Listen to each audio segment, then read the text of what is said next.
5টা মহেশখালীর আকাশ তখনও ধোঁয়াটে। কুয়াশার পর্দার আড়ালে সাগর যেন নিঃশব্দে শ্বাস নিচ্ছে। দূর থেকে ভেসে আসছে ঢেউয়ের শব্দ, শা বাতাসে মিশে থাকা এক অদ্ভুত ধাতব গন্ধ। সৈকতের ধারে এক তরুণ জেলে, কাঁধে জাল, হাতের টর্চ হঠাৎ থমকে দাঁড়ায়। টর্চের আলো পড়তেই দেখা যায় বালুর ভিতর রঙিন ঝিকিমিকি, লালচে, কালচে, কোথাও সোনালি আভা।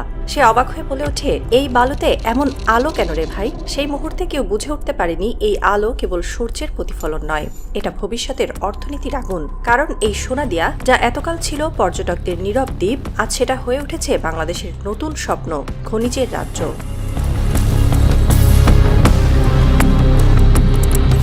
সোনাদিয়া দ্বীপের কাহিনী অনেক পুরনো। মহেশখালীর পশ্চিমে সমুদ্রের কোলে জন্ম নেওয়া ছোট্ট দ্বীপটি দীর্ঘদিন ছিল নিভৃত, যেন প্রকৃতির এক নিঃশব্দ চিঠি।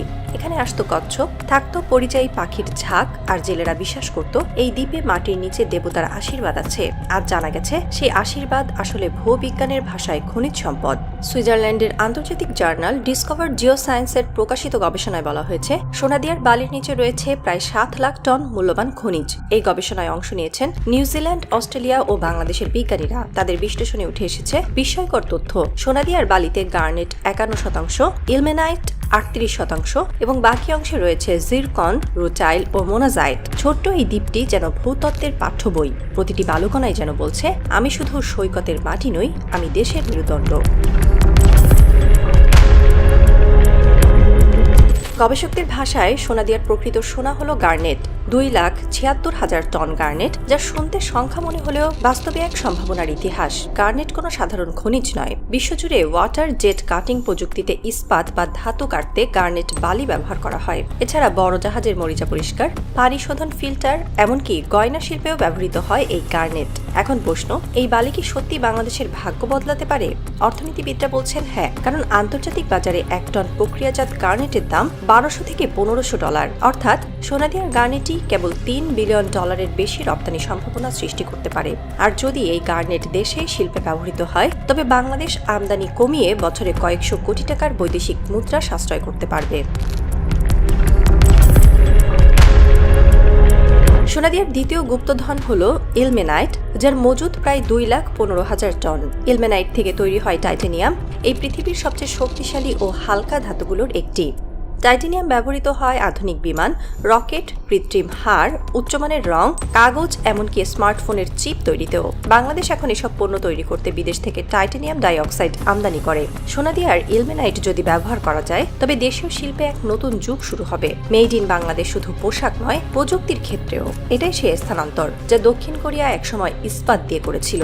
আজ বাংলাদেশ করছে বালির মধ্য থেকে টাইটানিয়াম তুলে।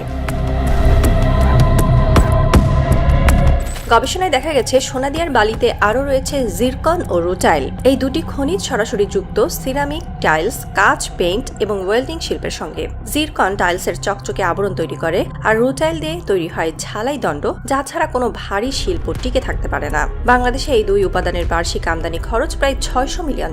অর্থাৎ সোনাদিয়া শুধু নতুন আয় নয়, একটি পুরনো ব্যয় বন্ধ করার ক্ষমতাও রাখে। যদি এখানেই প্রক্রিয়াজাতকরণ কারখানা স্থাপন করা যায়, তবে দেশের দক্ষিণ উপকূলে গড়ে উঠবে মিনারেল ইকোনমিক করিডোর। এই সম্পদ কোনো কৃত্রিম প্রক্রিয়ায় নয়, বরং প্রকৃতির নিজস্ব খেলায় তৈরি হয়েছে। সোনাদিয়ার 3 দিক জুড়ে সাগর, একদিকে নদী ও ম্যানগ্রোভ বন। প্রতিদিন ঢেউ এসে তীরে আছড়ে পড়ে, পানি এনে জমায় খনিজ, আর ভাটার স্রোতে হালকা বালি ধুয়ে নিয়ে যায়। হাজার বছর ধরে এই প্রক্রিয়ায় জমেছে ভারী খনিজ স্তর। অর্থাৎ প্রকৃতি নিজেই তৈরি করেছে এক খনি, যার দরজা কেবল আজ খুলছে। ভূতত্ত্ববিদ রফিকুল ইসলাম বলেন, সোনাদিয়া এমন এক জীবন্ত খনি যা প্রতিদিন নিজেই নবায়িত হচ্ছে।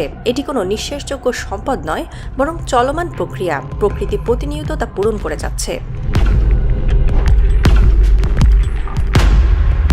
তবে সোনাদিয়া শুধু খনিজের দ্বীপ নয়, এটি একটি ইকোলজিক্যাল ক্রিটিক্যাল এরিয়া। এখানে বাস করে সামুদ্রিক কচ্ছপ, ডলফিন আর হাজার পরিযায়ী পাখি। খনিজ উত্তোলনের সঙ্গে এই জীববৈচিত্র্যের ভারসাম্য রাখা এখন সবচেয়ে বড় চ্যালেঞ্জ। পরিবেশবিদরা বলছেন, খনিজ উত্তোলন হোক, কিন্তু প্রকৃতি যেন না কাঁদে। তারা আধুনিক সারফেস মাইনিং প্রযুক্তি ব্যবহারের পরামর্শ দিচ্ছেন, যেখানে খনিজ আলাদা করে বাকি বালি সৈকতে ফিরিয়ে দেওয়া হয়। এভাবে ভূমির গঠন ঠিক থাকে, আর প্রকৃতি ও উন্নয়ন একসঙ্গে বাঁচে। সরকারও এখন পরিবেশ ও অর্থনীতিকে এক সূত্রে বেঁধে সবুজ খনি মডেল বাস্তবায়নের কথা ভাবছে।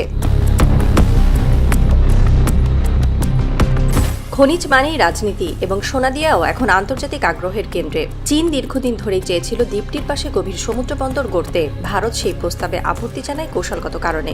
আজ যখন সোনাদিয়ার খনিজের খবর প্রকাশ হয়েছে, তখন দুই দেশের ভূ রাজনৈতিক প্রতিযোগিতার নতুন মোড় নিচ্ছে। চীন দেখতে পাচ্ছে প্রযুক্তি ও খনিজ সহযোগিতার সম্ভাবনা, ভারত দেখছে এক নিরাপত্তা ঝুঁকি। বাংলাদেশের কূটনৈতিক বৃত্তে এখন হিসাব চলছে কাকে কতটা কাছে রাখা যায় আর কতটা দূরে রাখা যায়। সরকারি সূত্রে জানা গেছে, অন্তর্বর্তী সরকারের উপদেষ্টা প্রফেসর ইউনুস বলেছেন, সোনাদিয়া কোনো দেশের দান নয়, এটি বাংলাদেশের আত্মবিশ্বাস। আমরা কারো পৃষ্ঠপোষকতায় নয়, সহযোগিতায় কাজ করব। এই এক লাইনই যেন পুরো ভূ রাজনীতির সংলাপ। সন্ধ্যা নামছে, মহেশখালীর আকাশে লালচে সূর্য ডুবে যাচ্ছে ধীরে ধীরে। সোনাদিয়ার সৈকতে বালুকণাগুলো তাতে রং বদলে নিচ্ছে, লালচে সোনালি কালো।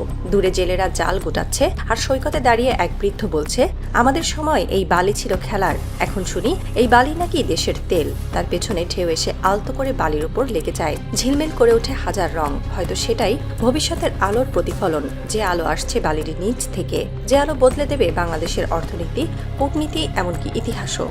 কিন্তু সেই আলোর নিচেই লুকিয়ে আছে এক সাসপেন্স। এই সম্পদ কি সত্যি আশীর্বাদ হবে, নাকি আন্তর্জাতিক আগ্রহ, রাজনৈতিক দখল আর পরিবেশ ভারে সোনাদিয়া আবার হারিয়ে যাবে কুয়াশার ভেতর?